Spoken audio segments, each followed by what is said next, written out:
კავკასიურ სახლში აფხაზეთის ტერიტორიის გავლით რკინიგზის გახსნის თაობაზე საჯარო მოსმენები გაიმართა. დისკუსიაში მონაწილეობა საქართველოს რეფორმათა ასოციაციის დირექტორმა სერგი კაპანაძემ და მოსკოვის საერთაშორისო ურთიერთობათა სახელმწიფო ინსტიტუტის მეცნიერ თანამშრომელმა ნიკოლაი სივაევმა მიიღეს.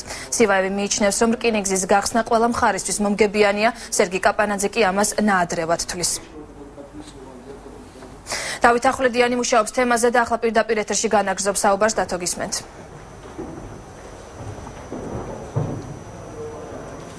დიახ ნინო, კავკასიის სახლში გაიმართა საჯარო განხილვა თემის, რომელიც ეხება აფხაზეთის მიმართულებით სარკინიგზო მაგისტრალის აღდგენას. დისკუსიაში მონაწილეობდნენ საქართველოს რეფორმათა ასოციაციის დირექტორი სერგი კაპანაძე და რუსეთის მოსკოვის სახელმწიფო საერთაშორისო ურთიერთობათა ინსტიტუტის მეცნიერ თანამშრომელი პოლიტოლოგი ნიკოლაი სილაევი. აღსანიშნავია, რომ ნიკოლაი სილაევი ემხრობა აფხაზეთის რკინიგზის მონაკვეთის გახსნას, როგორც პოლიტოლოგი აცხადებს, ის მომგებიანი იქნება ყველა მხარისთვის, როგორც რუსეთის, ასევე ქართული და აფხაზური მხარეებისთვის, ასევე სომხური მხარისთვის.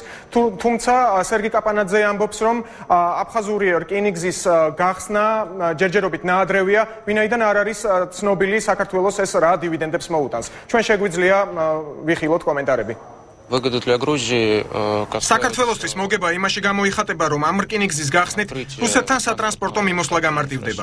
იქედან გამომდინარე, რომ რუსეთის ბაზარი ქართული პროდუქციისთვის იხსნება, ეს წაახალისებს ქართულ ნაციონალურ წარმოებასაც. ეს პროექტი ასევე ქართულ-აფხაზური დიალოგის აქტივიზაციას შეუწყობს ხელს.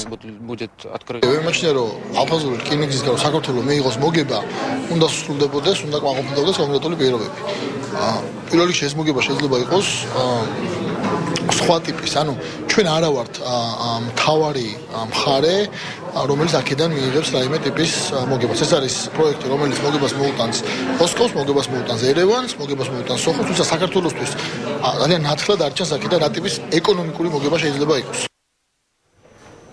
აფხაზეთის სარკინიგზო მონაკვეთის აღდგენასთან დაკავშირებით დღეს განცხადებები პარლამენტშიც გაკეთდა. ჩვენ ვამზადებთ სიუჟეტს ამ თემაზე და უკვე 9 საათიან გამოშვებაში შეძლებთ ამ საკითხთან დაკავშირებით ჩვენი სიუჟეტის ხილვას. მადლობა დათო, პირდაპირ ეთერში დავით ახვლედიანი საუბრობდა.